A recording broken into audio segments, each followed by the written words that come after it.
વેરાવળ ભાજપના મધ્યસ્થ કાર્યાલયના ઉદ્ઘાટન પ્રસંગે પક્ષનો આંતરિક કલહ અને અસંતોષ સપાટી પર આવ્યો છે। ટિકિટ વિતરણ બાદ ભભૂકેલા આરોશને શાંત કરવા જિલ્લા પ્રમુખે કવિતાનો સહારો લઈ વિરોધીઓને આડકતરો પણ કડક સંદેશ આપ્યો હતો। જો કે અનેક સમાજના અગ્રણીઓ અને પક્ષના મોટા ગજાના નેતાઓની સૂચક ગેરહાજરીએ કાર્યક્રમમાં ચર્ચા જગાવી હતી। મંચ પરથી ભલે એકતાના દાવા કરાયા હોય પણ મેદાનમાં અસંતોષના પડઘા સ્પષ્ટ સંભળાઈ રહ્યા છે।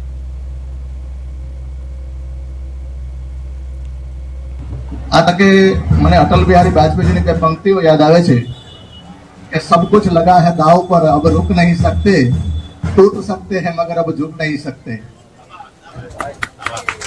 बीजी पे पंक्ति मैंने याद आवे छे कि जब चुप्पी हो जाती है, जब बात अपने गुनाहों की हो, बात दूजे की हो तो शोर बहुत मचता है। 300 दावेदारो हता नगरपालिकामां अंदाजित, एमांथी अमे 36 दावेदारोने उम्मीदवारोने टिकिट आपी शक्या छे।